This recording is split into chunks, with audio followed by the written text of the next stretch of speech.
Today, I'm going back to grassroots. I'm going back to proper motoring, as many people would call it. From about 15 years ago, I'm driving a Maestro. Those of you with a long memory will remember all about the British Leyland Maestro.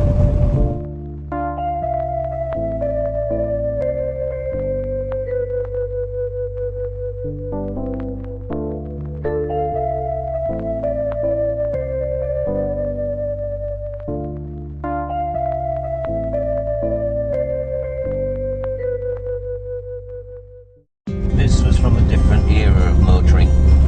Small engines, smaller cars, and a lot less technology. The reason I'm driving the Maestro is because this is to give me some idea of what it would be like scrapping a car and getting a brand new car. Because if you've been driving around in a car that's 11, 12 year old, you can have no idea of what a new car, how advanced it is, how much they've improved them. So, with the help of Hyundai, who rather surprisingly bought this Maestro for £500 to show you just what a scrappage car is like, I'm re-experiencing driving an old banger.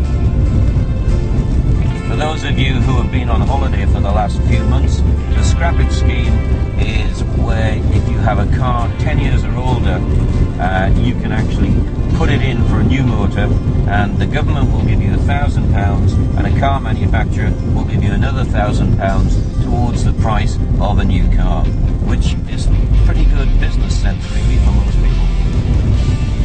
Very few people know this, but the very first new company car I ever had was in fact a Maestro, a red Maestro just like this. So this is a real drive down memory lane, and my memory is so faded that I'm struggling to find out why I got so excited when I first got into this car many moons ago.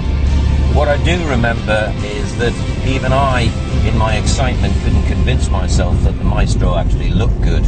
It was a funny, boxy looking little machine, but it was actually quite modern looking at the time, hard as it is to believe now.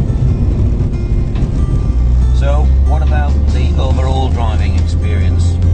Well, the clutch feels as if it should be on a 20-ton truck. The gearbox is not bad actually, 5-speed gearbox, half reasonable.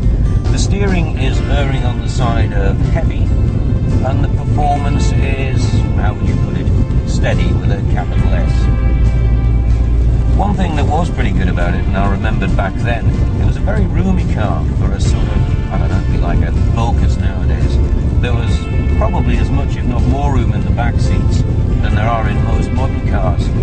The boot space was reasonable, and it was actually quite a pleasant place to travel because the seats are quite comfortable.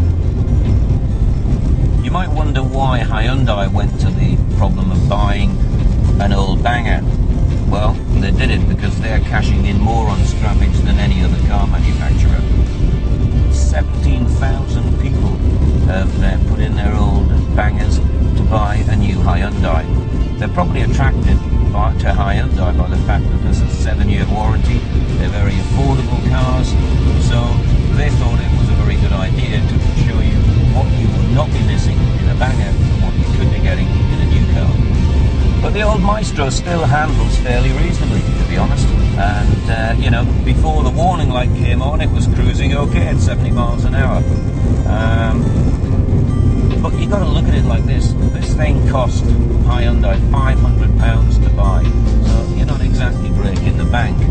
But on the other side of it, driving this underlines to me why if I had a banger, I'd categorically be using the scrappage scheme.